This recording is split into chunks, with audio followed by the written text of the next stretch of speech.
Bienvenue sur Acquisition Talks, le podcast de Thank You Analytics où l'on échange avec des pros de l'acquisition. On ouvre le capot sur ce qui marche vraiment, les chiffres, les stratégies et les galères. Des vraies discussions avec des praticiens, zéro bullshit. Ça fait depuis plus de 20 ans qu'on a tous joué le même jeu, c'est de naviguer sur le moteur de recherche et Google principalement. Aujourd'hui, les internautes posent la question directement à ChatGPT et aux différents LLM. C'est vraiment un changement de paradigme qui est fort. On va lire la réponse directement en quelques clics. La bataille finalement est plutôt aujourd'hui sur le fait d'être cité directement. Aujourd'hui, on va parler de GEO dans l'Acquisition Talk de Thank You Analytics. Et pour cette première édition, j'ai l'occasion d'accueillir Anthony de Slasher. Bonjour Anthony. Salut, merci. Merci beaucoup d'être là parmi nous aujourd'hui. Est-ce que tu peux nous présenter qui tu es et puis l'agence Slasher? Ouais. Je suis Anthony Lecas, j'ai cofondé Slasher il y a 5 ans. Donc moi j'ai un rôle là-bas de responsable, directeur conseil, entre autres, et j'aide les équipes à avancer, à se former. Et donc nous on est une agence de search marketing, donc on fait du SEO, du GEO, du SEA et de la data. Et en fait on est des vrais bébés du SEO. On a commencé par ça, on est ultra expert de ça. Et on l'a vu forcément évoluer. Donc on a fait nos gammes à la revanche des sites, on a énormément appris, on a eu la chance d'être en formation intensive là-bas.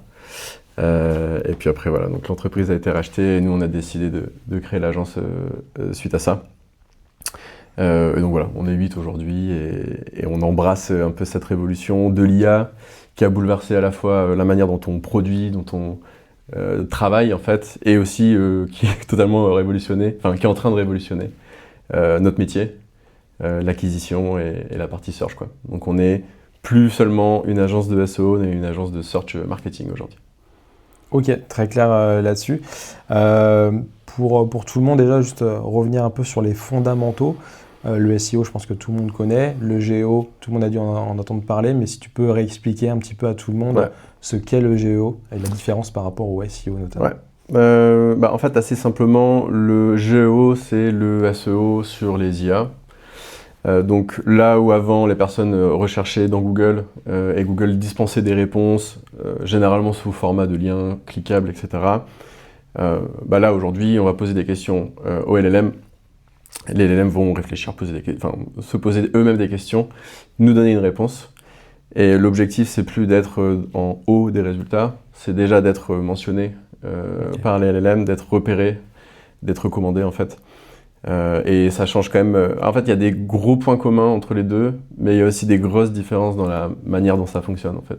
Okay. Et est-ce que si je suis premier sur Google, est-ce que je vais être premier sur une requête équivalente dans mon LLM? Alors ça peut aider, mais c'est pas forcément toujours le cas en fait. Okay. Ça peut aider. En fait, pour expliquer ça, il faut que j'explique en fait un peu le fonctionnement d'un LLM. Ouais. En fait, quand on pose une question à un LLM, il a deux manières d'y répondre. Soit il considère que sa base de connaissances elle est suffisante et il va y répondre directement. Donc en fait, ils ont été entraînés sur énormément de contenus, des contenus offline, online, etc. Donc s'il considère qu'il a la connaissance interne suffisante, il va y répondre directement. S'il considère qu'il n'a pas toutes les réponses ou qu'il a un doute, en fait, il va faire lui-même ses propres recherches dans un moteur de recherche, chercher des sources pour synthétiser une réponse. Et donc c'est ça la vraie différence. C'est que, en fait, nous, notre objectif pour la partie GEO, c'est de comprendre ce qu'il va rechercher, d'aller sur son chemin et d'être une source parmi toutes les réponses qu'il va chercher pour ensuite être mentionné, en fait. Et la deuxième grosse différence, c'est que c'est pas forcément très prévisible, c'est-à-dire que en SEO, les résultats sont assez stables. Alors, il y a des mouvements, etc. Mais globalement, on pouvait faire un monitoring tous les 2 semaines ou tous les mois pour savoir un peu notre évolution. Là, les LLM, ils peuvent répondre 10 fois de manière différente selon la manière de poser la question. Donc, la manière de fonctionner est différente aussi pour nous. Ça veut dire que nous, on doit monitorer les requêtes, les prompts très souvent, pour avoir une sorte de moyennisation de la visibilité en fait. Ok. Et tu disais qu'il y avait deux façons de l'EM de répondre. Soit il pense avoir la réponse, il la sort tout de suite, soit il passe par un moteur de recherche. Aujourd'hui, j'imagine que si j'utilise Gemini, il va utiliser Google derrière. Pour du ChatGPT, aujourd'hui, ça va être quel moteur qui sera utilisé derrière? Alors avant c'était, alors il y a un peu de flou parce qu'avant c'était Bing. Ok. Après ils ont voulu passer sur du Google. Par contre il y a Google qui est pas très content parce que en fait ça surcharge les serveurs et pour des choses qui ne rapportent pas d'argent, etc. Donc il y a du Google, mais en fait ils essayent de trouver différentes manières de faire. Mais globalement c'est plutôt Google à aujourd'hui. Ok. En sachant que de toute façon, Bing s'inspire grandement quand même de l'algo de Google, Oui. même s'il est moins performant. La grosse différence en fait, c'est qu'il ne prend pas en compte les signaux utilisateurs, les taux de clics, etc. Alors que ok. Google, oui.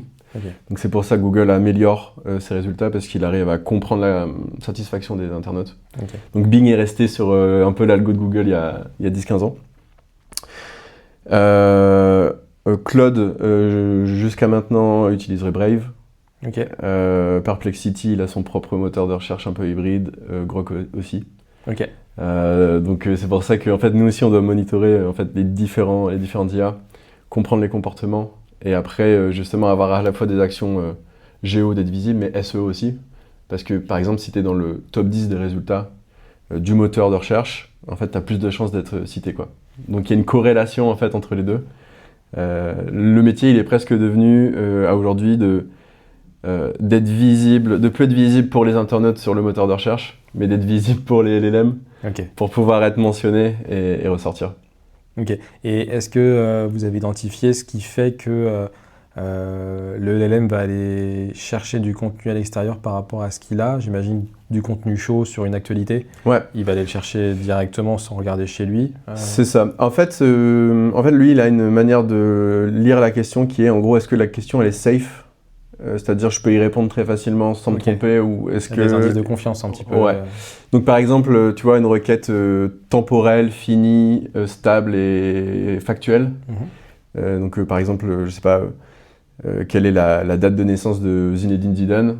En fait, c'est fini, c'est marqué dans les livres, il n'y a personne qui va la remettre en question. Par contre, si on demande les 10 faits marquants de Zinedine Zidane, lui, il n'est pas en capacité... Enfin, ses sources d'interprétation, déjà, est-ce que c'est en tant que joueur, entraîneur, etc. Bref, et donc du coup, il va se dire, je vais plutôt prendre l'avis de ce qu'il y a sur le web et moi-même condenser. Et donc en fait, il y a une part un peu de trendy, de variable en fait. Tu vois, par exemple, si je te dis quelle est la meilleure agence géo à Lille, lui, il peut pas le savoir, c'est pas marqué dans les livres, ça a peut-être changé, et puis l'IA considère que c'est pas la meilleure personne pour le savoir. De toute façon, elle n'a pas l'info. Oui. Donc en fait, elle est forcément obligée d'y aller, quoi. Donc c'est pour ça aussi que nous, dans notre stratégie de contenu, on doit réfléchir à est-ce que la question elle est suffisamment spécifique pour que l'IA n'ait pas déjà la réponse chez elle, en fait. Ok. Et nos IA aussi, nos outils de monitoring LLM nous permet aussi de savoir si justement il utilise le RAG, donc la recherche dans un moteur de recherche ou pas. Donc c'est ce qu'on appelle le RAG, ça, du coup? Ouais. C'est ça. Okay. Le RAG, en fait, c'est le fait d'aller chercher l'information directement dans un moteur de recherche. Ok. Et donc, si on met des prompts, si on monitore des prompts qui ne génèrent pas de RAG, en fait, on va l'enlever et on va modifier nos prompts monitorés, quoi. Donc ça vous permet déjà de savoir les efforts qui doivent faire en SEO en fonction de ce que ça déclenche un RAG ou pas. Ouais, exactement. Okay. Et pour reboucler sur ta question de si tu es premier ou dans le top 10 sur Google, est-ce que ça t'aide? Donc oui, ça peut t'aider parce que plus tu es haut dans les résultats, plus tu as de chances de ressortir par les LLM. Pour autant, en fait, ce qu'on a remarqué, c'est que les LLM ne tapent pas les mêmes questions que les internautes. Oui.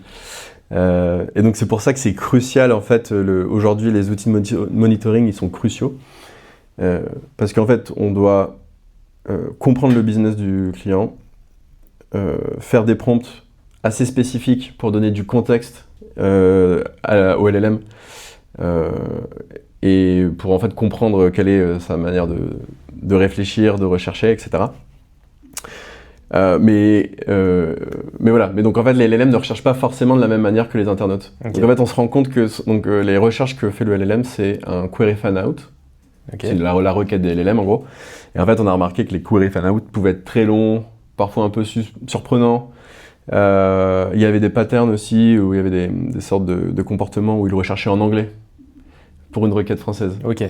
Donc tout ça, on est en train ça de... m'est déjà arrivé plusieurs fois où ils me recommandent des produits sur Amazon.com et du coup je peux pas y avoir accès. Okay. Donc c'est en train d'évoluer, mais tu vois, du coup nous aussi on doit adapter et se dire, est-ce qu'on recommande à notre client d'aller faire un site en version anglaise pour essayer d'aller capter ou pas. Après il y a des dimensions, tu vois, de pertinence versus coût et effort. Mais tu vois, on est en train vraiment de construire la méthode en fait. Tous ensemble dans l'industrie du SEO et du GEO, on est en train de vraiment d'apprendre au cas par cas avec chaque client, quoi. Ok. Et quand donc il y a un RAG, pour reprendre les termes, donc on arrive sur le LLM arrive sur Google ou sur Bing par exemple, est-ce qu'il va se contenter de lire la balise title et la description qui s'affiche, ou est-ce qu'il va quand même aller naviguer sur le site directement? Ouais, en fait, il va scanner les résultats. La title et la métadescription participent assez bien. En fait, sont des bons facteurs pour aller se dire si c'est pertinent ou pas. Donc, tu vois, la métadescription avant en SEO, elle était pas importante pour le positionnement pur. On disait que c'était plutôt une balise qui permettait d'améliorer le taux de clic. Oui. Même si Google avait tendance à beaucoup la réécrire et à faire un peu sa popote. Il y a des études qui ont montré là que la métadescription, le fait d'avoir les termes dans la métadescription, attire le LLM. Et donc en fait, le LLM va scanner les résultats, va essayer de regarder quelle est la pertinence des résultats, et après il va venir extraire potentiellement des blocs. Donc c'est aussi l'une des deuxièmes différences, c'est que alors en SEO, on a essayé de faire des rédactions qui soient meilleures et meilleures, parce qu'à un moment donné, on faisait des gros blocs, on y allait, on mettait de la richesse sémantique, etc. Là, maintenant, on doit revoir la manière dont on crée les contenus. En fait, il faut que les contenus de ta page, ce soient des blocs qui puissent être facilement reprises par les LLM. Donc, en fait, tu commences à avoir des règles de potentiellement, chaque bloc doit être peut être extrait facilement, compréhensible facilement. Tu dois pas forcément faire de référence au paragraphe du dessus. Parce que le LLM, lui, il va pas repasser au-dessus pour comprendre. Et donc des paragraphes assez courts. Donc tu vois, il y a des nouvelles règles en fait de rédaction qui s'installent pour aider les LLM à comprendre et à extraire directement la réponse. En fait, notre objectif, nous, c'est ils prennent le bloc, ils le postent tel quel et qu'ils mettent la mention à côté, le lien cliquable de source en fait. Et tout à l'heure, tu as utilisé le terme query fanout. Tu peux revenir un peu sur ce terme et est-ce qu'il y a des outils qui permettent de savoir les query fanout qui sont associés, que tout le monde pourrait utiliser notamment? Ouais. En fait, si je demande, brièvement, si je demande à un LLM quelle est la meilleure agence géo à Lille ou à Paris, le LLM, lui, va se poser plein de questions. Oui, c'est bon, vous êtes bien? Ouais, on est bien, ouais. On l'a travaillé. Mais justement, en fait, le truc, c'est de se dire, le LLM, lui, va pas juste poser la même question dans Google ou dans son moteur. Il va poser plein de différentes questions. Donc, meilleure agence géo Lille, choisir une agence géo à Lille, par exemple, etc. Il va poser plein de questions. Il va analyser tous les résultats. Il va lire plein de sources. Il va agréger toutes les réponses, etc. Et après, il va dispenser sa réponse. Donc si tu connais les query fanout, tu peux te dire, je vais peut-être créer des pages, créer des blocs de contenu qui peuvent ressortir sur ces query fanout. Ce qui fait qu'on on peut ouvrir le spectre en fait des créations de pages, etc. quoi. Donc là ça veut dire, alors c'est vrai que chez CenQ on est très e-commerçant la plupart du temps et donc les requêtes qu'on va souvent taper dans les LLM c'est meilleur et la catégorie de produits qui va être associée.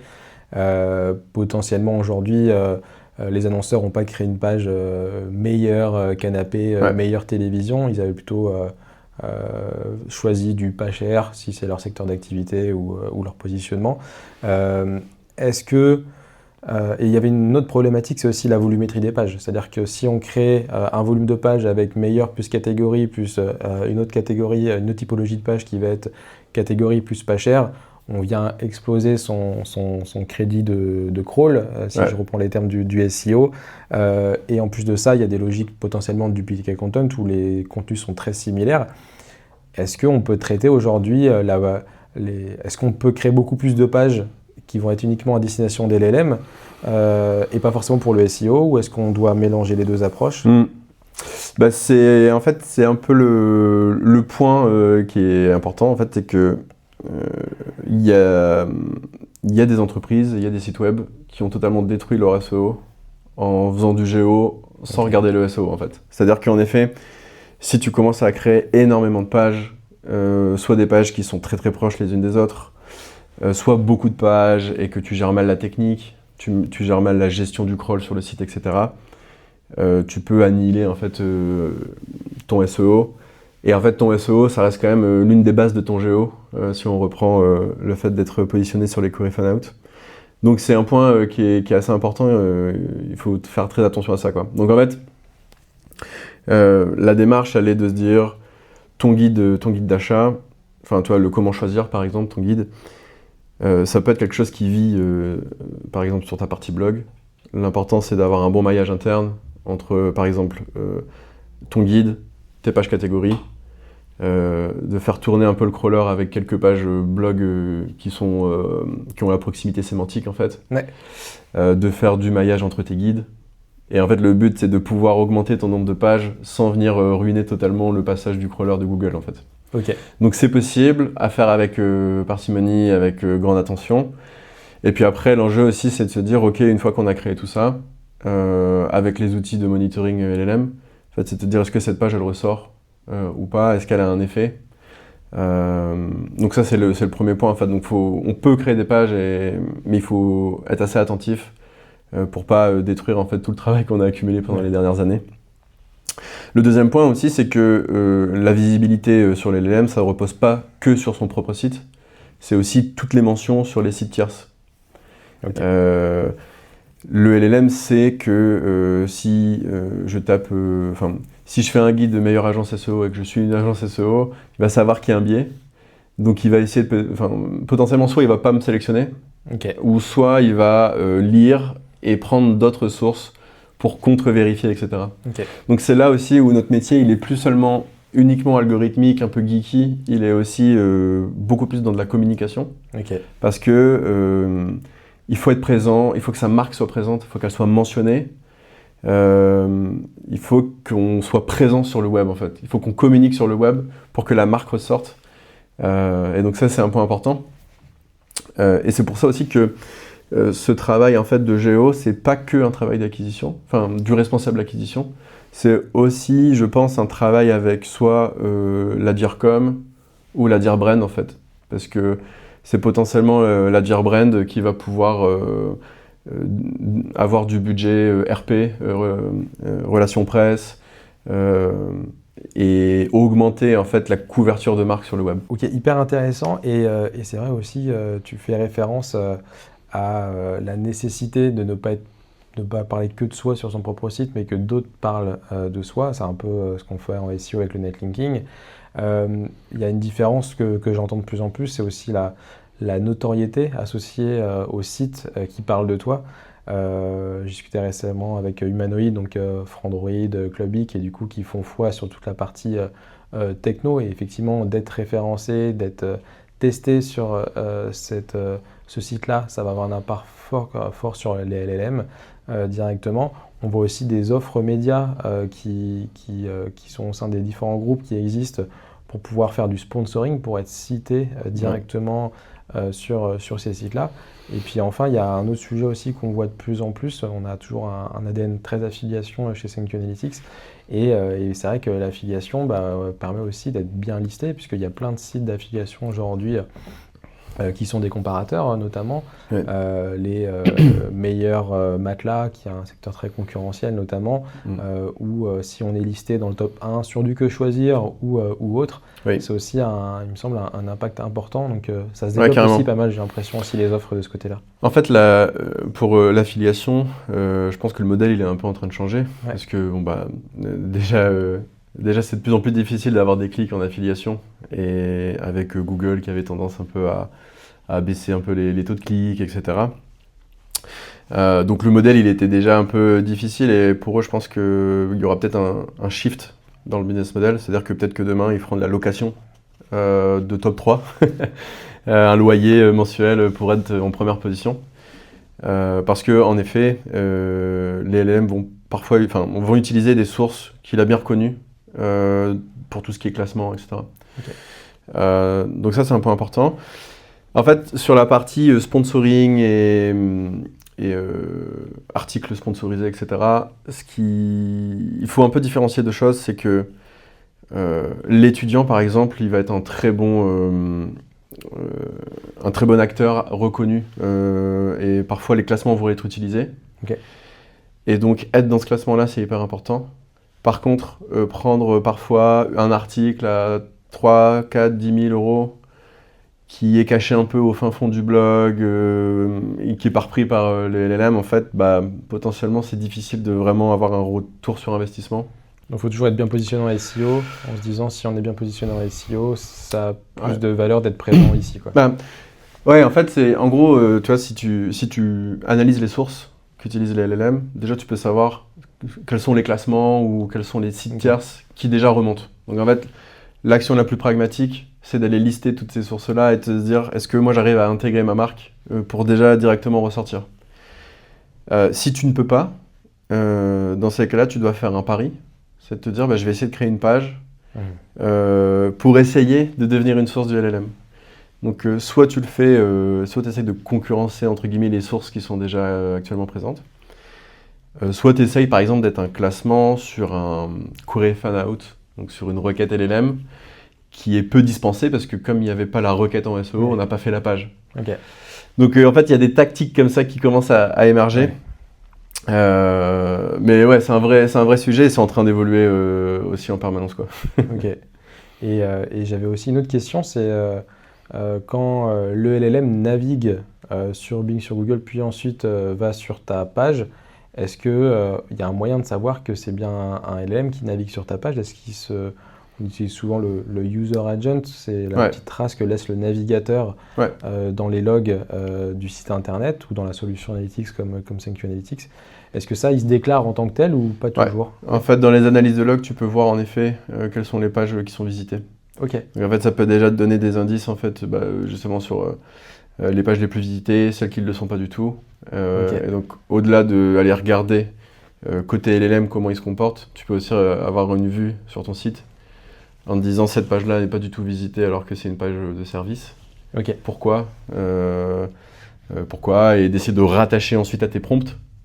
Oui. Et de se dire en fait, est-ce qu'il y a un blocage, pourquoi mes concurrents sont mentionnés et pas moi, pourquoi ils sont sourcés et pas moi, etc. Donc tu peux aussi en effet avoir un peu cette vue-là. Ouais. Et donc finalement, il va y avoir deux types de navigation d'un LLM. Il y a celui qui veut indexer, parce que les LLM aussi travaillent pour ne pas forcément passer par Bing ou par Google, mais indexent eux-mêmes. Parfois, on peut voir dans les user agents un ChatGPT qui peut aussi essayer d'indexer par soi-même, où tu parlais de Perplexity, qui a son propre système d'indexation.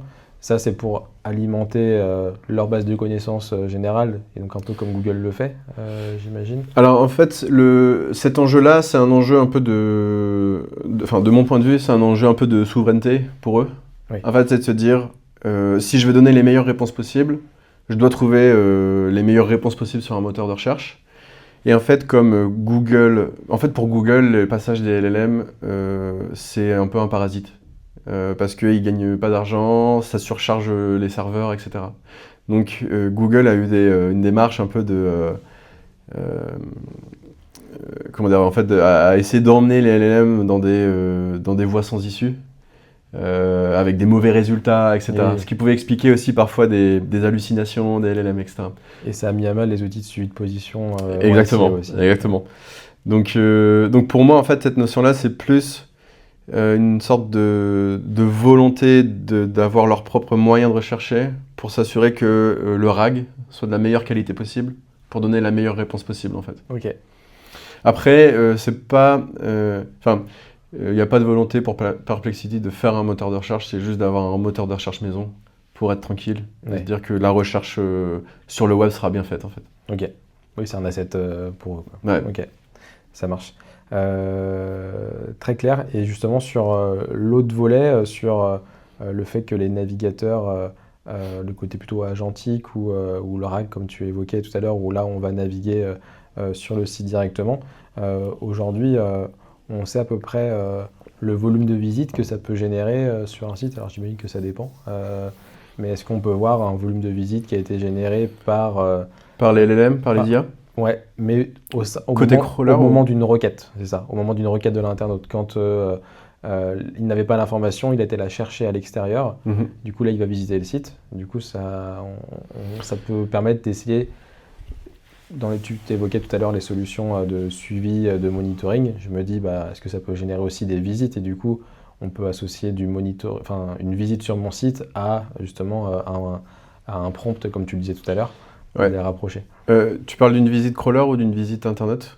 Une visite, alors j'ai du mal à faire la distinction entre les deux. C'est une visite qui va être faite par le crawler, mais initiée par l'utilisateur. Donc, si je tape meilleur matelas,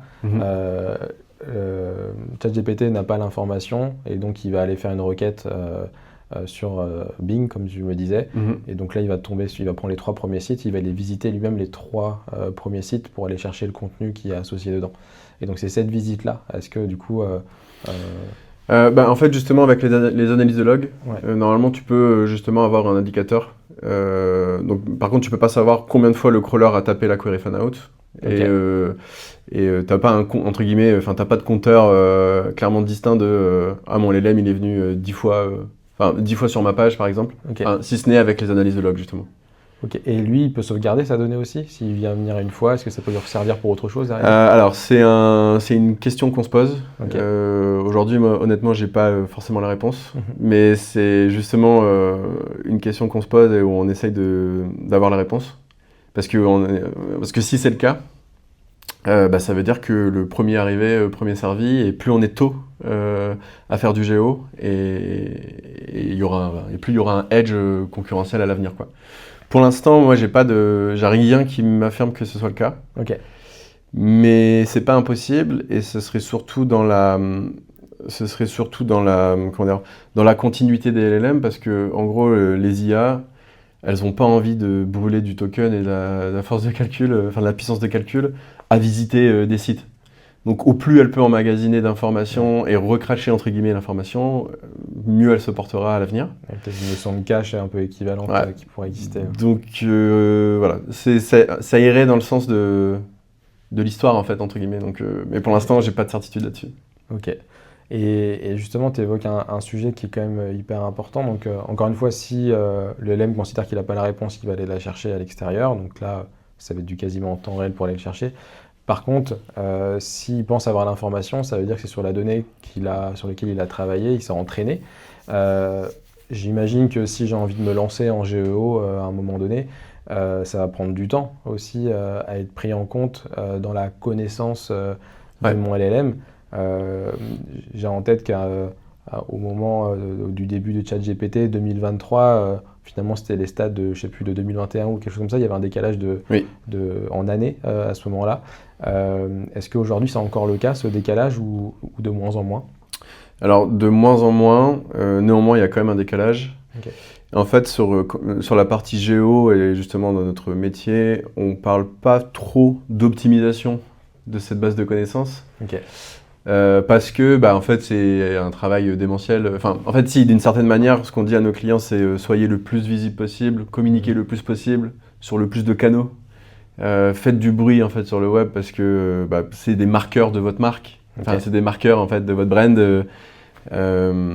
Mais c'est assez difficile d'être pragmatique, héroïste sur ce type d'action, et c'est difficile de mesurer le retour.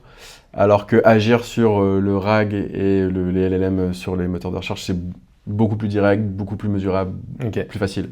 Ok, je vois. Et tu parles justement de communiquer. Aujourd'hui, nous, on a beaucoup de nos clients qui communiquent pas forcément à travers la presse, mais à travers les réseaux sociaux.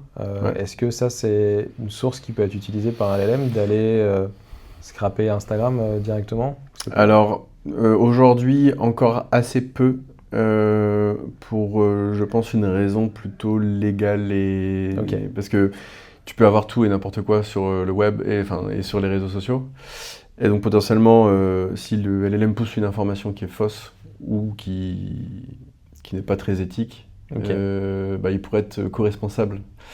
Alors, il y a quand même du YouTube qui ressort, il y a quand même des vidéos, des Reels, etc., des réseaux sociaux.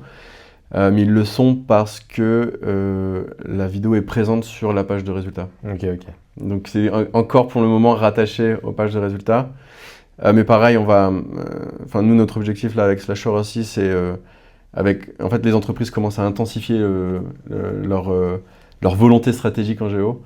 Et on va regarder assez précisément si on voit des corrélations entre le nombre d'abonnés, le nombre de posts effectués, le nombre d'impressions sur les réseaux sociaux, et voir en fait si on arrive à avoir une corrélation en fait entre l'activité social media et le taux de mention ou ce genre de choses.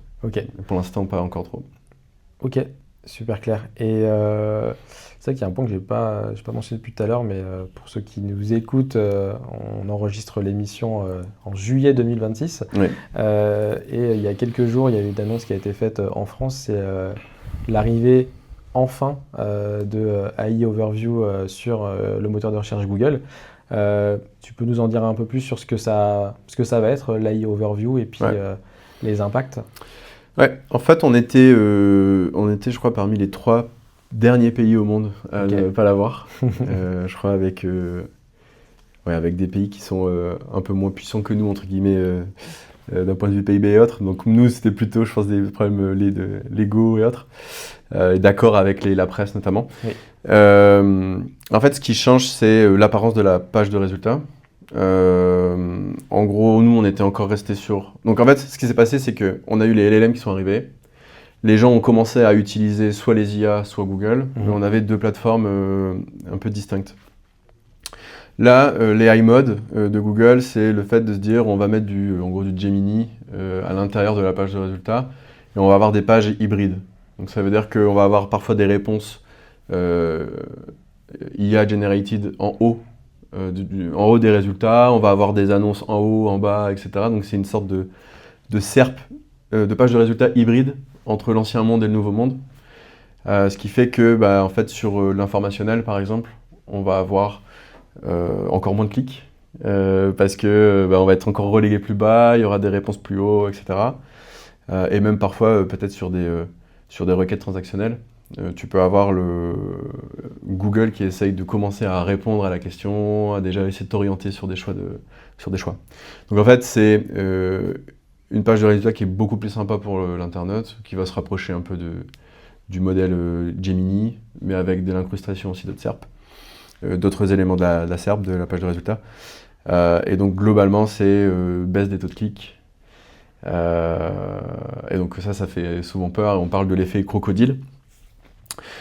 Donc on a observé aux États-Unis, c'est le nombre d'impressions augmente, parce qu'en fait tes résultats sont beaucoup plus visibles qu'avant.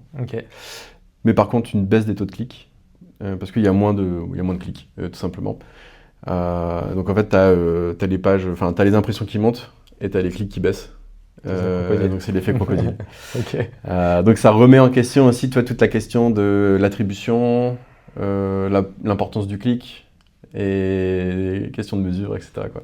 Et nous, dans SyncUnetics, on peut bien voir qu'il n'y a pas encore beaucoup de trafic, mais en tout cas, les taux de conversion sont très forts. Est-ce que dans les études qui ont été menées, ils arrivent aussi à, je parle pour du transactionnel principalement, que ok, j'ai peut-être moins de clics, mais derrière, d'une façon ou d'une autre, j'ai mes taux de conversion qui vont s'améliorer au global sur mon site? Les taux de conversion explosent pour 2 raisons. La première raison, c'est que les IA sont en capacité de donner des vrais bons conseils et de mieux conseiller qu'un Google avec des liens bleus, quoi. Donc il chauffe, entre guillemets, il chauffe mieux le prospect, il arrive à mieux comprendre ses besoins et à mieux orienter. Puis il y a la tonalité, je pense qu'on a tous tendance à plus faire confiance à la façon dont il va nous parler. Exactement. On est hyper confiant, quoi. Ou par exemple, si tu cherches un SaaS, t'as pas envie d'aller découvrir le tableau des fonctionnalités pour comprendre si la fonctionnalité est dans le plan ou pas, en fait. Donc tu lui poses plein de questions, il va synthétiser toutes les informations, il va te donner la réponse, il va te donner un peu confiance, Et en fait, tu vas te dire, bon bah ok, je pense qu'en effet, il n'a pas halluciné et je pense que la réponse est bonne, quoi. Donc tu as en fait cet effet-là où il est bien meilleur conseillé, et donc les taux de conversion sont bien meilleurs. Et puis après, comme tu as une baisse aussi de l'informationnel, l'informationnel, c'était bien pour faire de la noto, avoir le clic, essayer de retargeter derrière, etc. Tu essayais quand même de convertir, d'avoir un lead magnet ou autre, mais tu avais des taux de conversion qui étaient assez faibles. Et donc du coup, si tu en as moins, ça baisse ton trafic et ça ne touche pas trop à ta conversion. Donc tu as un double effet qui explique les évolutions. Mais pour moi, ce qui est hyper important, en fait, c'est de se dire que en fait, les IA, les LLM, là, demain, et aujourd'hui, en fait, ils sont déjà des vendeurs, les vendeurs de chacune de nos entreprises, de nos marques, en fait. Si on en fait un très bon vendeur, on lui donne toutes les infos pour vendre notre marque, pour donner les arguments en notre faveur ou en faveur de notre produit, en fait, il va être en capacité de mieux vendre. Donc, c'est aussi pour ça que je disais que c'est pas que de l'acquisition, le GEO, parce qu'il y a aussi une notion un peu de marque et de commerce, c'est-à-dire, par exemple, sur tout le pan hors marque, sur tout le pan marque, est-ce que le LLM a bien compris qui j'étais, quelles étaient mes forces, quand il regarde les avis ou la réputation globale, est-ce qu'elle est bonne? Est-ce qu'il n'y a pas des éléments qui peuvent annihiler justement la conversion au moment où le prospect était prêt à passer à l'action? Il y a plein de choses comme ça, tu vois. Par exemple, un client qui vend de la machinerie aux États-Unis vraiment très pointu et avec un panier très élevé. La question de est-ce qu'il y a une équipe SAV, ils vont s'implanter en France. Est-ce qu'il y a une équipe SAV en France? Ça, s'il ne le dit pas sur le site web, le LM ne peut pas répondre. Et s'il répond non alors que c'est le cas, potentiellement c'est une vente qui a été annulée à cause de ça, quoi. Okay. Donc il y a, au-delà de l'aspect je vais être visible sur le hors-marque, que le LM me recommande quand je recherche mon produit ou mon service, il y a aussi tout un pan de réputation de marque et de s'assurer qu'il dispose des meilleures infos pour me vendre.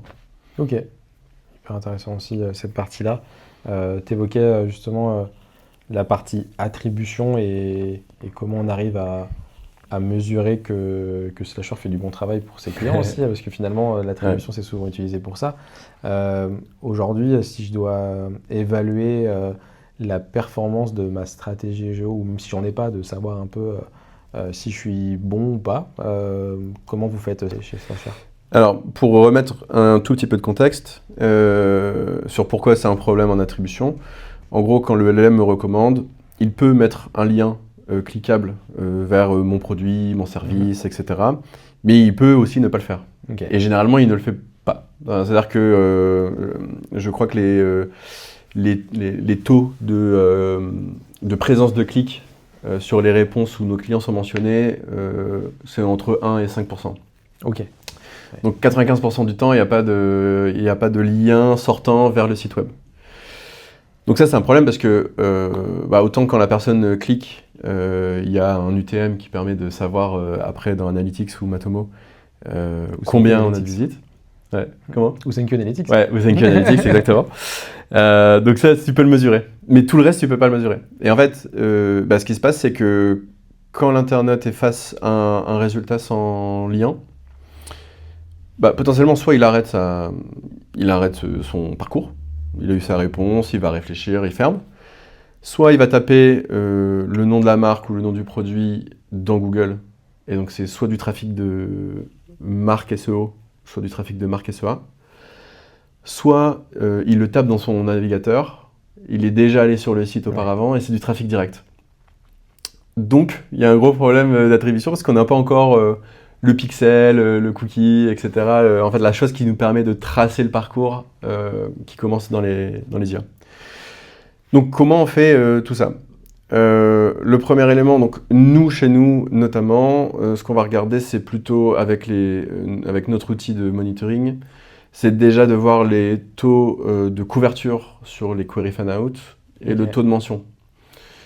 Plus tu es mentionné, en fait, on fait des moyennes par rapport aux prompts qu'on a sélectionnés avec le client. Donc vous avez une sélection de prompts, et derrière, vous allez voir sur les différents LLM si la marque est mentionnée et Exactement. s'il y a eu un lien directement potentiellement dessus. Quoi. Donc les 3 KPI, c'est généralement le taux de couverture sur les query fan-out. En gros, Ok. est-ce que ton site ou ta marque est visible sur les query fan-out? Est-ce que le taux de source? En fait, Ok. est-ce que tu es une source? Et après, le taux de mention. Parce qu'en fait, c'est les 3 parcours. Tu dois être visible sur le passage. Ensuite, tu dois être sélectionné en source. Et parmi les sources, tu dois être sélectionné à la fin dans la réponse. Ok. Ça, c'est les 3 étapes. Donc nous, on suit ça parce que c'est pour le moment la manière la plus fiable de suivre les performances et le KPI le plus direct. Mais t'as pas de notion de volume de requêtes associé aujourd'hui? Non, C'est- pas pour l'instant. Ok. Ça va peut-être évoluer. Il y a des outils internes qui commencent à se développer chez Bing, chez Google, etc. C'est encore assez flou. Enfin, c'est pas encore très développé. C'est encore à l'état d'embryon. Ok. Donc pour le moment, le meilleur qu'on puisse faire, c'est ça. Et d'où l'importance d'avoir une bonne réflexion sur les prompts. Parce que si je suis une banque, le fait de mettre juste meilleure banque en ligne, c'est pas, ça peut être un des prompts à suivre, parce que tu as envie d'être sur le prompt, le master prompt, on va dire. Mais en fait, tu as une vraie réflexion à avoir sur qui sont tes cibles, quels sont les problèmes que tu veux résoudre auprès de tes cibles, etc. Pour reprendre l'exemple, tu vois, de la personne qui vend de la machine pour agriculteurs aux États-Unis,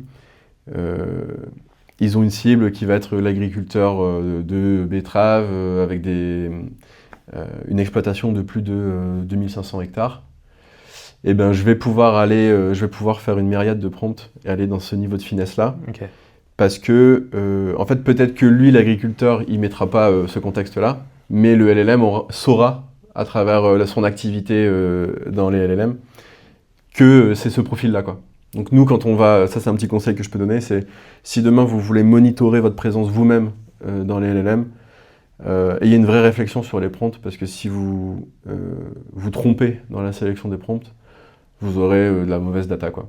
Ok. Un autre exemple, c'est si tu mets 100% de prompts de marque, bah, tu vas avoir un très très beau taux de mention.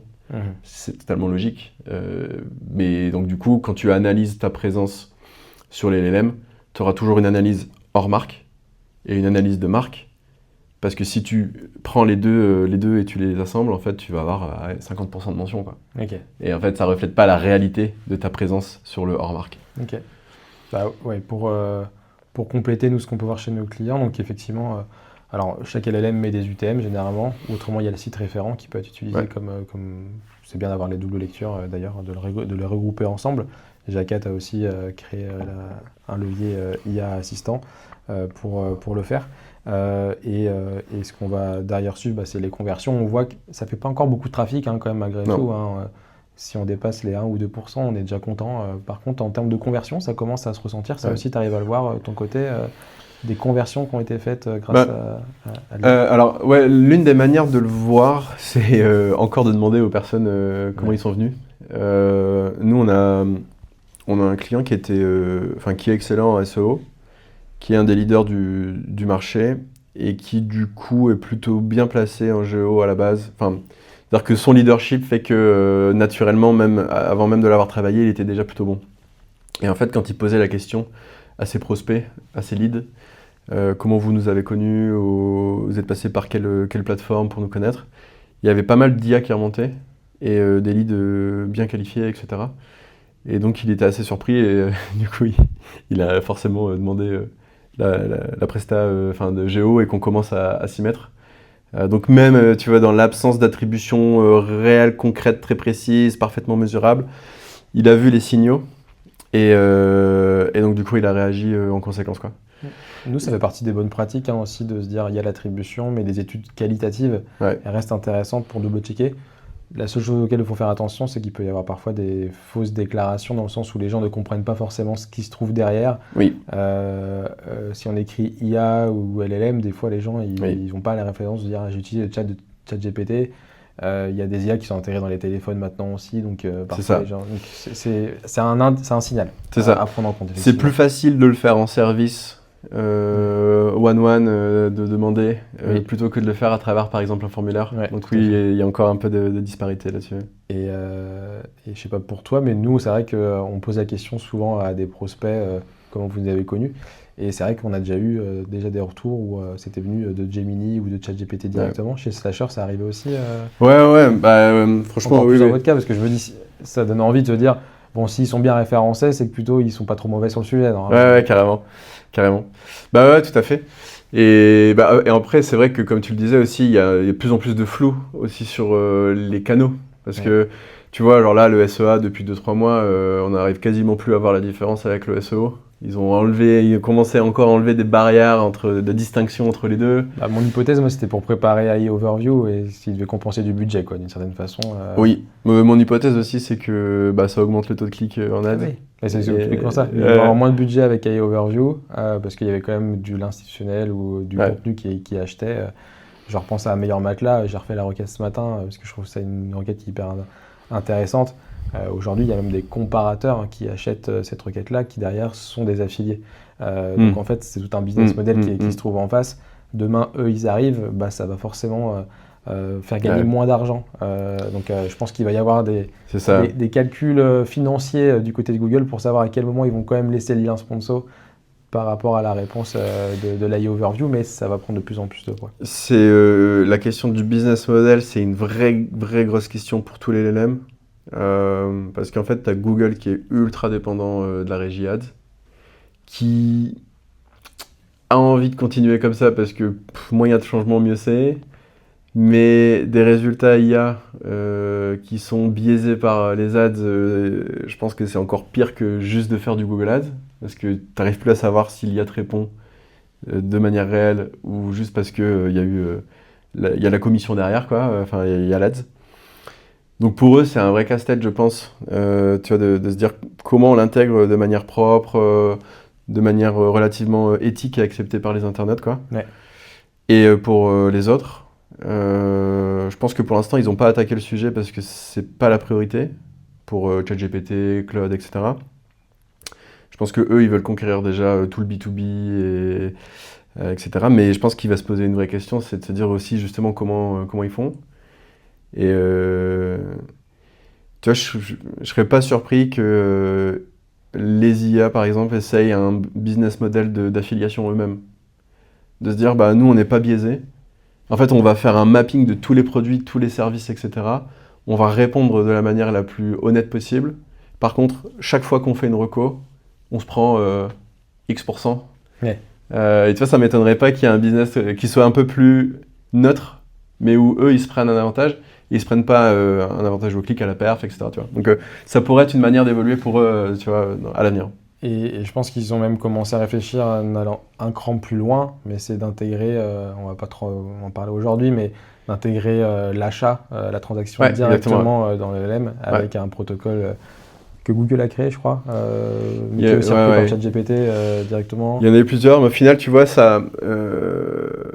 c'est un peu lent l'évolution là-dessus. En fait, à un moment, ça s'était lancé, on s'est dit waouh, ça va être incroyable. Et puis, au final, pour le moment, il n'y a pas trop de signaux très forts là-dessus.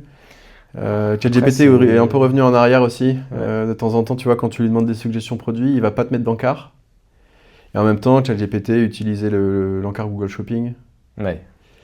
Et donc, tu vois, en fait, je pense que ça change beaucoup aussi. C'est aussi ce qu'il faut avoir en tête, c'est que tous les 2-3 mois, toutes les semaines, ça évolue. Ouais. Donc nous, on est toujours aux aguets, on essaie de prendre les départs quand il y en a et de voir. Et puis potentiellement, il y a des choses qui se referment, d'autres qui se réouvrent, tu vois. Mais ça évolue encore beaucoup. Sur la partie business model, déjà, il y a un sujet, c'est qu'il y a des versions gratuites d'LLM et des versions payantes. Donc en fait, on va peut-être se retrouver sur les médias qui sont en gratuit, mais il y a de la publicité. Et puis en payant, tu n'as pas de publicité. Ça peut être potentiellement un des choix. Ou peut-être que demain, il n'y aura que du ChatGPT qui sera gratuit, mais qu'avec de la publicité pour concurrencer un Google directement. Ça va être des sujets qui sont à suivre. Et puis, ce qui a été fait en juin du côté de ChatGPT, c'est qu'il y a beaucoup plus de query fan-out, comme tu disais, parce qu'ils ont intégré beaucoup plus de liens. Il faut aussi se rappeler comment Google est devenu aussi fort et comment Google a convaincu les annonceurs de payer du Google Ads. C'est parce qu'en fait, ils voyaient dans leur analytics que ça commençait à rapporter du trafic. Ouais. Et tant que les LLM n'arrivent pas à prouver que ça génère du trafic et des conversions derrière, ça va être difficile pour eux de justifier des budgets publicitaires dessus. Et donc, il y a quand même un vrai choix du côté de ChatGPT d'avoir sa propre régie publicitaire. Alors, avec des tickets d'entrée qui, au début, étaient assez importants. On était à 200 000. Je crois que ça a baissé fortement dernièrement, mais c'est plutôt pour les US pour l'instant. Donc, il va y avoir un gros changement là-dessus. Mais moi, je crois beaucoup à ce qu'aujourd'hui, on ne voit pas. On va pouvoir mieux le voir demain parce que ça va les servir directement. Et on verra derrière le modèle économique, mais déjà même en organique, tu vois, il y a du Google Shopping en gratuit aussi qui existe. Bon, ils ne sont pas souvent montrés, mais ils existent. Ça te fait quand même du trafic. Et s'il n'y avait eu que ça au début de Google Shopping, ce qui a été le cas, en fait, tu te dis c'est intéressant de mettre directement les petites vignettes, de pousser mon flux produit dedans. Et puis une fois que c'est fait, hop, on active la rémunération et puis tout le monde est embarqué, on se sent tous un peu obligés d'y aller, quoi. C'est ça. Donc, en fait, je pense aussi qu'il y a un momentum technologique. Enfin, il y a aussi tu vois, des facteurs qui sont technologiques. C'est que en fait, toutes les IA ont déjà des problèmes de puissance de calcul. Et, le marché, il est immense sur la partie B2B. Et un acteur peut dépenser 2000, 5000, 10 000, 100 000 $ de tokens. Et je pense aussi qu'ils ont envie de faire les choses dans l'ordre et de se dire d'abord, tout le B2B est totalement à la cause de l'IA. Le B2B, c'est des B2C. En dehors du travail, ça devient des B2C. Et donc forcément, s'ils utilisent les LLM au travail, ils vont les utiliser en permanence dans la vie. Et quand on aura plus de puissance de calcul, qu'on pourra accueillir beaucoup plus de masse de trafic aussi, ils feront des plateformes beaucoup plus B2C avec de bien meilleures intégrations, etc. Et que ça va aussi boomer énormément. Donc nous, on voit déjà des gros mouvements quand même chez nos clients, même si c'est pas sur du trafic, des conversions directes et tout, mais toi par exemple, on a remarqué qu'il y avait des baisses de SEO et de la baisse de trafic de marque SEO, SEA, et qu'il y avait une grosse hausse de trafic direct. Et ça, pour nous, c'est quand même des gros indices la personne n'a pas fait du 4x3, des campagnes de 20 millions d'euros sur du 4x3, à faire de la com de dingue. Et donc pour nous, ça montre, c'est des signaux faibles ou forts selon les personnes, tu vois. Les gens passent beaucoup moins sur le site, passent beaucoup plus quand même par les LLM. Et parfois, quand ils sont convaincus, retournent sur le site. Donc ça, c'est des signaux. Et je sais qu'aux États-Unis, par exemple, il y a des personnes qui vont tendance à prendre le budget com, SEO, GEO, à l'intégrer ensemble et ensuite de prendre les KPI des trois et de faire un ratio sur les trois en fait. En se disant le SEO et les IA, ça devient aussi un trafic de noto, ça devient de la noto, ça devient de la brand et c'est pas juste une acquisition, c'est aussi ce qui nourrit ma brand en fait. Donc c'est pas de la perf. C'est pas que de la perf, ouais, c'est pas que de la perf. Donc ça part dans une pocket com de plus en plus. Et nous, on a ça chez nos clients. On a des responsables acquises ou des responsables marketing qui commencent à s'allier avec la brand pour avoir une strat commune en fait. Parce qu'en fait, il te faut les RP, il te faut la com, si possible les réseaux sociaux parce qu'on sait jamais. Tu as la partie SEO, site web. Et tu as envie de faire travailler tout le monde autour de ça, quoi. Donc c'est une roadmap dédiée pour tout le monde. On va traiter de la thématique stratégique de l'entreprise à l'échelle du SEO, du GEO, social media, RPcom. Et en fait, tu essayes de faire beaucoup de bruit pour remonter en GEO. Ça serait top que ça se passe vraiment comme ça, parce que c'est vrai que c'est deux services qui sont souvent un peu en frontal, malheureusement. Donc s'ils ont un sujet commun, ça commence vraiment à y réfléchir et à se dire là c'est budget septembre ou budget janvier, on y va et on se lance quoi. Alors que jusque là c'était encore on réfléchit, on va voir, on va faire un test, etc. Mais là les entreprises commencent vraiment à se lancer. Ok. Et je vois aussi même de plus en plus de fiches de poste de responsables GEO. Maintenant ça commence chez des gros annonceurs aussi. Du coup, ils peuvent être entre la com et l'équipe acquisition, finalement, ces profils-là, quoi. Ces profils un peu hybrides, plutôt suisses, j'imagine, parce qu'en plus, vu que ça change tout le temps, Il n'y a Ouais. pas un livre qui explique ou une école qui dit C'est ça. formez-vous au géo, j'imagine. Ouais, il te faut des bases de SEO, il faut que tu sois hyper ouvert sur la partie géo, Ouais. il faut que tu aies des notions aussi d'analytics parce que pour l'instant c'est un challenge. Et puis après, il faut aussi que tu aies des notions de com ou en tout cas de pouvoir animer des personnes en com pour pouvoir faire un peu de bruit, quoi. Ok. Ouais, trop cool tout ça. Faisons un petit cas pratique maintenant. Choisis un annonceur qui te parle potentiellement ou un secteur d'activité qui te parle, mais je contacte Slasher aujourd'hui. C'est quoi la méthodologie que vous allez appliquer pour faire en sorte que je sois bien positionné, mieux positionné en géo? Ouais. On va prendre le cas d'une école de commerce par exemple. Donc en fait forcément, quand tu démarres la prestation, tu vas toujours essayer de te dire je veux faire un état des lieux de la base quand même SEO parce que tu as quand même une part de ranking qui va participer au géo. Tu as une partie d'analyse géo. Excuse-moi, je te coupe sur un point, mais est-ce que parfois il y a déjà une agence SEO qui est là et du coup vous pouvez arriver pour faire que la partie géo ou globalement c'est souvent l'agence qui fait le SEO qui va faire le géo? En tout cas, voilà, de mon expérience, c'est assez rare que tu en aies deux différentes. Ok, Après, tu as des acteurs qui se disent 100% géo. ok, Et ça, par contre, je recommande pas. C'est-à-dire que soit tu fais que du SEO, soit tu fais SEO géo. ok. Mais avoir deux acteurs totalement différents, et notamment un acteur géo qui fait pas de SEO, je ne recommande pas pour les raisons qu'on a évoquées tout à l'heure. Ok. C'est-à-dire, sinon, ils vont bourriner les landing pages, etc. Et en fait, tu peux détériorer et te dire, bah non, mais nous, ça va. Tu vois. Ok. Et en fait, il faut avoir les deux pour responsabiliser les Donc, choses. idéalement, si j'ai un appel d'offres à lancer demain en tant qu'annonceur, je vais packager SEO, GEO Ouais. ensemble. Ok. C'est le conseil que je donnerais. Ouais. Ok. Donc ouais, en fait, tu as forcément la partie quand même analyse SEO, tu as la partie audit géo, on va en parler. Potentiellement, tu peux avoir aussi une partie un peu état des lieux sur le rayonnement de ta marque. Ok. Donc tu vois, est-ce que tu es présent sur les plateformes, etc., comment on parle de moi, etc.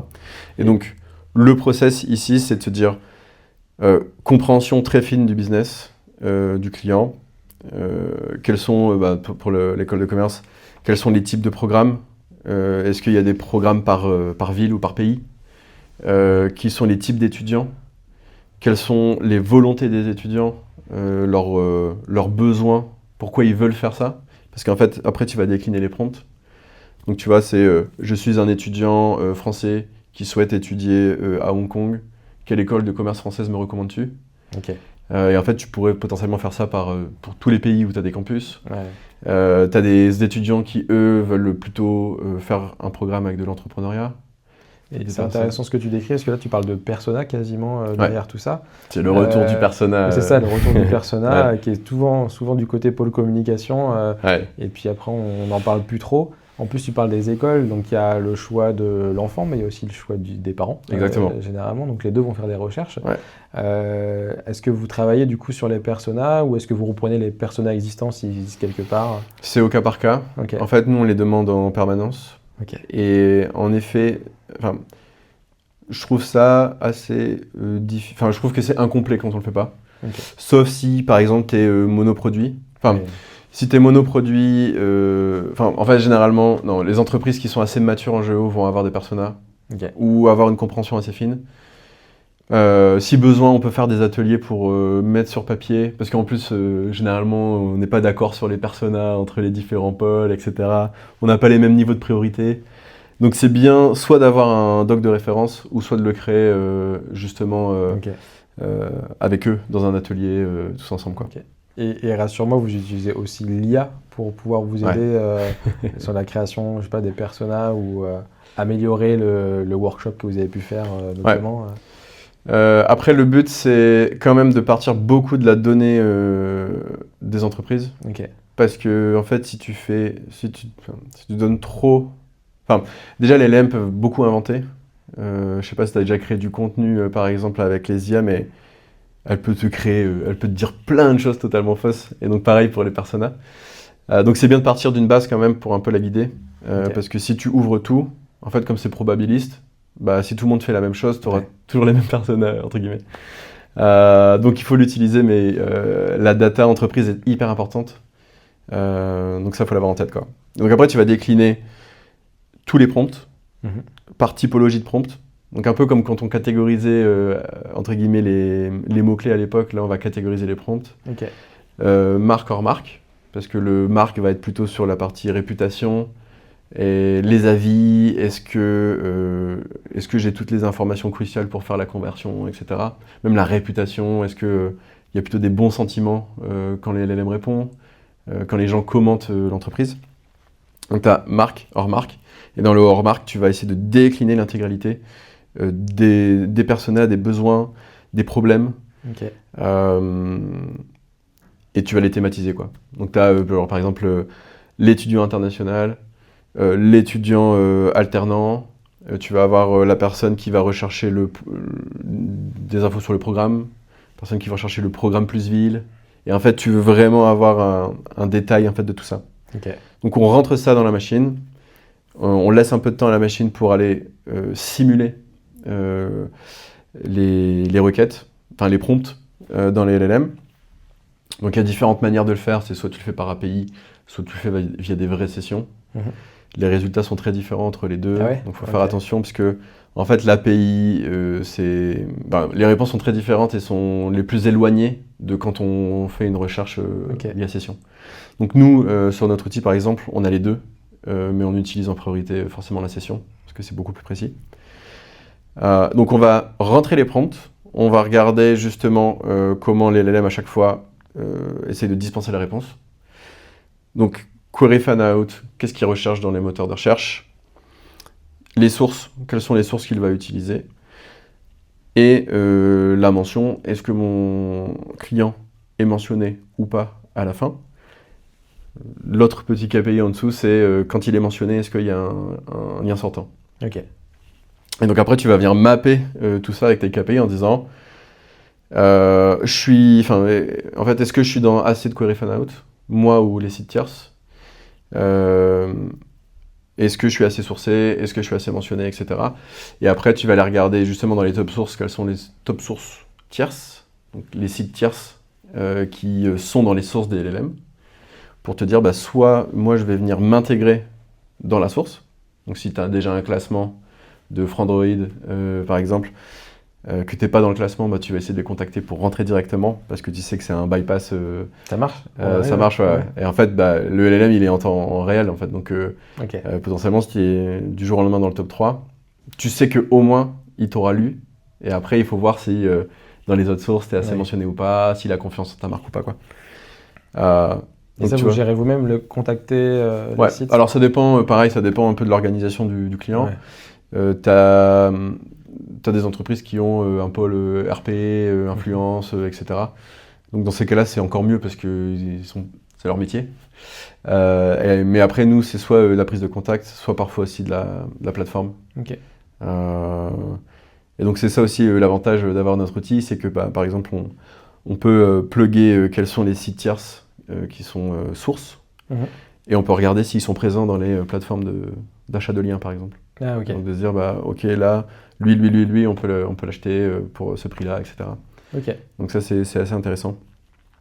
Ce qu'on va regarder aussi, c'est la présence des concurrents, et de se dire, à prompt équivalent, où sont les concurrents, quel type de page ressort, ou nous, on ressort pas. Et puis, en fait, c'est un peu le travail, tu vois, ce jeu-là du chat et de la souris, en fait, de se dire, tiens, lui, il a réussi à positionner cette page-là, je vais essayer peut-être de le concurrencer, je vais créer une page un peu similaire et essayer de, moi aussi, devenir une source pour le LLM, en fait. Et donc, je sais que on peut faire sur Google, on fait des requêtes site 2 points, et puis on met son nom de domaine, et ça permet d'avoir toutes les pages qui sont indexées dedans. Il y a un peu l'équivalent aussi dans un LLM. Est-ce que je peux savoir sur ChatGPT toutes les pages qu'il connaît En fait, tu peux savoir toutes les pages qu'il a sourcées, chez toi et chez les autres. Chez toi, chez les concurrents et chez les autres. Donc ça, tu peux savoir. Donc ça peut te permettre d'avoir des lectures.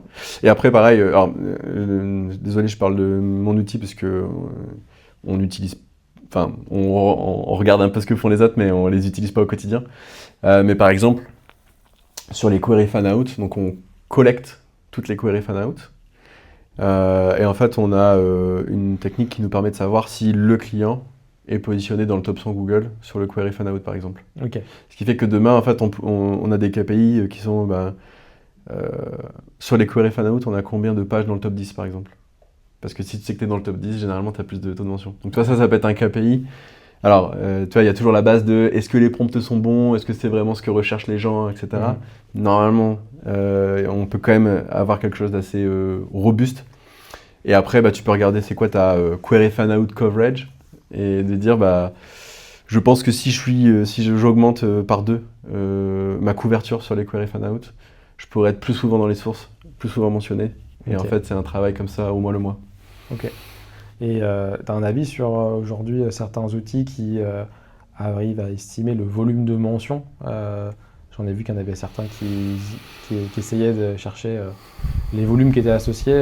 Je ne connais pas leur recette et comment ça fonctionne, mais ça me semble un peu obscur comme calcul. Ouais, en fait, je crois qu'ils utilisent un peu les systèmes de cookies. Enfin, je pense qu'ils utilisent les navigateurs en fait. J'ai pas vraiment un avis pour être honnête pour le moment. Ok. Moi, en fait, je pense que c'est pas assez. En fait, ça peut être un bon indicateur, mais je pense que c'est pas assez pertinent pour une raison. C'est que, en fait, moi, si je suis un étudiant qui vient de passer le bac, qui veut être un étudiant international, qui veut partir à Hong Kong pour 1 an et rentrer dans une école de commerce, je vais faire plein de recherches sur c'est quoi le meilleur moyen d'y aller, est-ce que je dois le faire dans le cadre de l'école ou est-ce que je dois le faire en dehors, combien ça coûte, etc. Tu vois. Et donc, potentiellement, avec l'IA, je vais faire énormément de requêtes et à la fin, je vais peut-être juste taper quelle est la meilleure école de commerce pour mon objectif. Et donc, du coup, il y aura toute la mémoire d'avant. Exactement. Okay. Donc, c'est pour ça que. Et puis, tu vois.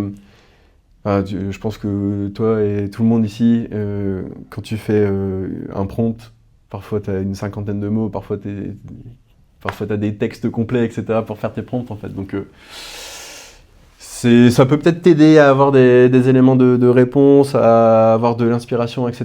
Mais pour moi, la connaissance du persona, bien comprendre pourquoi il vient chez toi, etc., c'est beaucoup plus important et je pense que ça aura beaucoup plus d'impact. Ok. Mais ça demande un lâcher-prise, tu vois.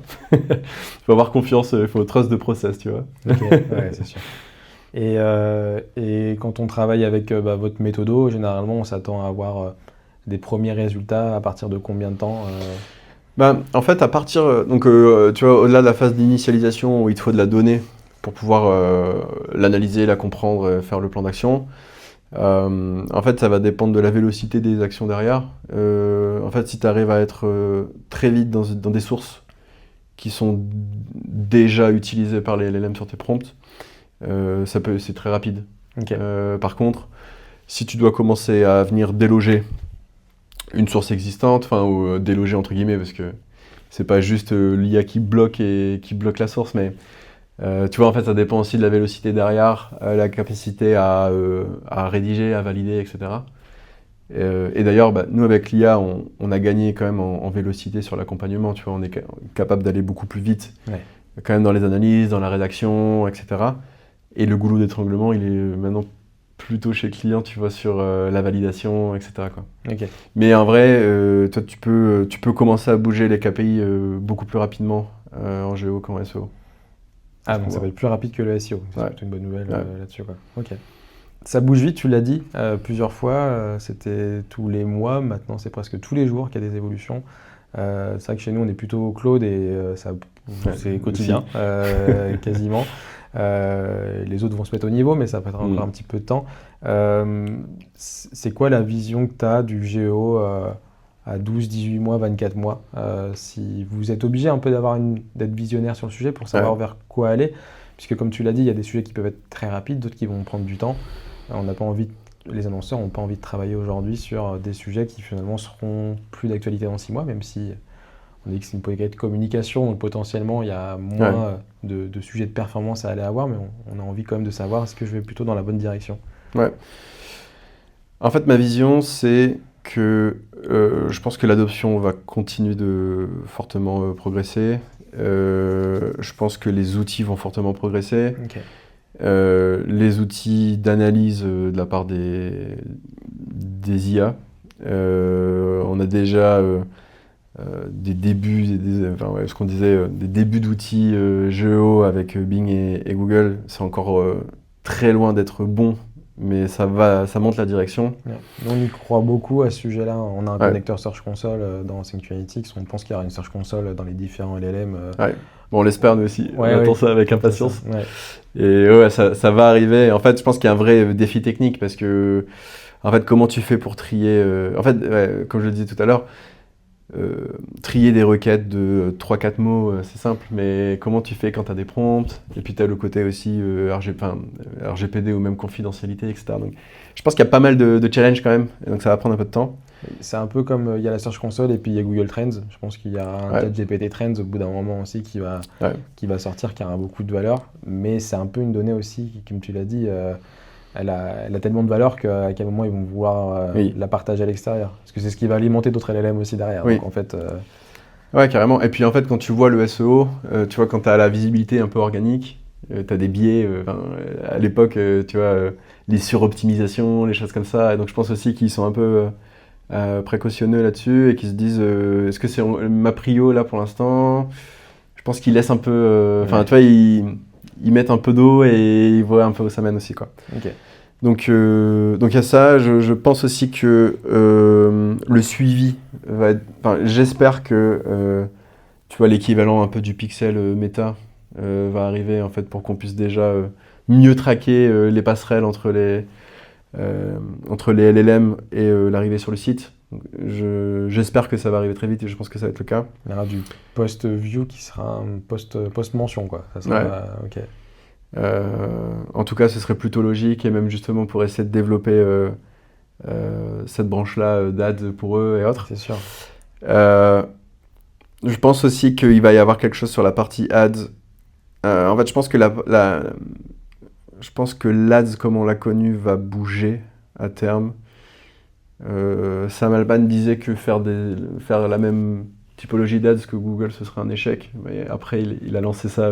Je pense qu'il voulait aller trouver des fonds, etc. et tester un peu. Et, il a fait un POC. Mais je pense qu'il y aura. En fait, je pense que la différence entre l'organique et l'ads sera de moins en moins visible et sera de plus en plus diffus. C'est la raison pour laquelle on a intégré le SEA aussi chez nous, la partie ads, parce qu'on pense que en fait, ça va être un écosystème commun. Et puis voilà, après pour le reste, en fait, ce qui est vachement passionnant dans ce sujet, c'est qu'il n'y a pas de... Enfin, il y a des bonnes pratiques, mais il n'y a pas de bonnes pratiques. C'est-à-dire qu'en fait, les bonnes pratiques, on est en train de les construire au fur et à mesure des mois. Ce sont les entreprises les plus solides qui vont justement faire le travail le travail géo, en fait. Là, nous, on le voit, les entreprises qui viennent nous voir, c'est des entreprises qui ont déjà une belle marque, qui comprennent que c'est pas que un sujet d'acquisition, justement. Et elles vont faire le travail en premier, et il y a le reste qui va suivre. Donc voilà, quoi. Donc on est en train de travailler ça à fond. Et puis après, je pense que la partie e-commerce, la partie agentique, j'espère, entre guillemets, que les IA feront de plus en plus de recos. Pas juste je tape un prompt, mais demain je suis capable de te recommander avec la parole, etc. Tu vois. Donc en fait, c'est difficile de se projeter, mais il y a beaucoup de choses qui vont évoluer. Et voilà, ce que je dirais comme conseil, c'est pour les entreprises qui peuvent se permettre d'investir dans le géo, il y a forcément une phase de POC. En fait, on est là aussi pour apprendre des choses et être le premier à regarder la vague et à pouvoir monter dessus, plutôt que de se la prendre un peu trop tard, quoi. Ok. Et toi est-ce que tu as la vision là-dessus? non, j'ai déjà un peu dit ce que j'en pensais tout à l'heure. Je partage ton point sur la partie ads. Et je trouve ta réflexion B2B, B2C très correcte, hein, en fait. Finalement, ceux qui payent la licence, peut-être qu'ils n'ont pas de publicité. C'est plutôt du secteur B2B, comme on paye un Google Workspace, mais on ne paye pas son Gmail, par exemple. Donc je pense qu'il y a ce sujet-là, c'est déjà une vérité aujourd'hui. Et après, il y a le modèle économique. Aujourd'hui, tout est plus ou moins subventionné par des levées de fonds. La rentabilité, bon, il y a des chiffres de rentabilité qui sortent à droite à gauche, mais elle n'est pas encore vraiment sèche, celle-ci. Donc je pense qu'on ne paye pas du tout le prix que ça devrait coûter en réalité. Oui, d'accord. Et donc ne sachant pas combien ça coûte en réalité, ça fait aussi... on ne sait pas quel modèle économique va devoir s'adapter à ça. Donc je pense que le coût... Voilà, c'est la finance qui va driver finalement tout ça, et c'est le business model qui va faire que ça va basculer un peu plus à gauche qu'à droite, je pense. Mais c'est vrai que la partie équivalent Search Console et Trends, je pense que c'est des sujets qui vont être... j'aimerais voir venir et qui vont être assez logiques à voir. Et continuer de mettre des UTM dans les liens. Je pense qu'à un moment donné, va falloir aller un peu plus loin que ce qui est fait jusqu'à aujourd'hui, quoi. Le géo, j'ai le sentiment aussi que il y a une hype sur le sujet chez beaucoup. C'est Slasher, ça fait déjà depuis quelques temps que vous êtes sur le sujet géo parce que vous sentez que c'est une demande et que c'est de plus en plus, ça prend de plus en plus de poids, et puis on n'a pas envie de passer à côté. Il y a un FOMO qui se crée sur ce sujet-là auprès de beaucoup d'annonceurs. J'y vais, mais j'y vais sans, tu l'as dit, de budget communication, ça passe dans le budget communication directement. Donc je suis obligé d'y aller, et puis il y a parfois une pression aussi de la direction, où la direction discute avec leur pairs, et puis il y a toujours un petit enjeu d'ego aussi, de dire ah ouais, nous on est vachement avancé sur le géo, regarde on a fait ça, même si derrière il n'y a pas beaucoup d'impact, donc ça a tendance à redescendre après sur les équipes opérationnelles pour aller en face. Je me pose vraiment la question, moi, c'est est-ce que le géo, c'est un sujet qui doit être internalisé ou externalisé, un peu comme pour le SEO, mais il y a un sujet qui me fait, je réponds un peu à ta place sur le sujet, mais tu pourras me dire si je suis dans le vrai ou pas, c'est que ça bouge tellement que je me dis, moi en tant qu'annonceur, j'ai pas le temps de suivre toute l'actualité, et c'est ce pourquoi on passe souvent par une agence, c'est parce que c'est un sujet d'expert qui fait que ça évolue tellement souvent que le temps que ça va me demander pour garder le sujet, ça va être compliqué. Et je me dis également, moi je vois que mon propre compte, j'aurais besoin de savoir comment ça se passe aussi ailleurs. Bah, en vrai, oui. Alors je pense que les deux sont possibles. En fait, en vrai, je pense que cette question-là sur le géo, elle est identique sur quasiment tous les autres canaux qui se sont lancés, en fait. C'est-à-dire que est-ce que quelqu'un solo peut le faire ? Oui, je pense. Et est-ce que passer par une agence, ça a des avantages ? Oui, je pense. Parce que nécessairement, il y a un effet de réseau d'apprentissage, parce qu'on ne le fait pas que pour une seule industrie. Ouais. On est constamment en veille. Tu vois, là par exemple chez nous, on a notre outil de monitoring qu'on fait pour nous et pour nos clients, qu'on améliore en permanence, etc. Alors que de l'autre côté, tu prends un outil qui est un peu fermé, qui évolue pas forcément, où tu peux pas demander une feature aux devs aux États-Unis, etc. Tu vois, donc il y a des avantages d'être en agence. Après, je trouve que ce qui est bien, c'est d'avoir un interlocuteur géo là-bas. Et toi, de te dire, tu as un référent chez le client qui vient avec l'agence. Et l'agence est un peu le bras droit. Et je pense que ces dynamiques-là, elles fonctionnent vraiment extrêmement bien, quoi. Et c'est je trouve ça d'autant plus intéressant pour les entreprises que, mine de rien, les LLM, c'est quand même potentiellement ton bouche à oreille du web, en fait. Et beaucoup plus puissant que pouvait être l'affiliation, le référent, etc., quoi. Donc ça me semblerait logique de faire les deux. Mais après, c'est aussi une histoire de maturité, de moyens, etc., quoi. Forcément, c'est un budget, c'est des salaires, c'est des prestations. Et je dirais pas forcément à tu vois, la PME de 1 million, 2 millions, par exemple. Enfin, en tout cas, ça peut se questionner, quoi. Alors que des entreprises beaucoup plus capées, beaucoup plus matures sur le web, sur le SEO, auront forcément... seront plus à l'aise, en fait, tu vois, dans cet exercice-là, quoi. Ouais, nous, ce qu'on peut constater pour ceux qui ont déjà des belles équipes en interne, c'est dès qu'il y a un nouveau sujet, c'est plutôt je vais me former avec les experts du secteur. Soit je paye une formation, soit j'ai payé un audit pour me mettre vraiment le pied à l'étrier. Et c'est vrai qu'au bout d'un moment, les expertises se partagent. C'est un marché qui se structure, comme tu l'as dit, et ça bouge beaucoup. Mais une fois qu'on a ce vernis-là, après, c'est vrai qu'on peut se lancer aussi de son côté. Mais faut se remettre à jour régulièrement, tu vois, c'est un peu comme Ça. tout. Et c'est pas une fois tous les 2 ans où on repasse une certification. Je pense que Ouais. là, en ce moment, c'est tous les 3 mois. Faire beaucoup d'événements aussi. Hein. Je sais pas s'il y a des événements aussi que tu peux recommander pour lesquels ça parle de GEO. Aussi. Écoute, pour l'instant, en fait, moi, je fais beaucoup d'événements entre guillemets privés. Je fais beaucoup d'interventions, de webinaires. Je suis intervenu chez ADO, par exemple, Ok. Place de la Com, pour sensibiliser, pour éduquer un peu. En fait, étant donné qu'en France, on n'a pas eu les iMod, il y a eu une sorte de départ, faux départ. Enfin, c'est-à-dire que ça a démarré, on a tous regardé, on a tous fait des POC, on a tous commencé à apprendre, mais il n'y a pas eu je trouve qu'il n'y a pas encore eu un gros démarrage officiel.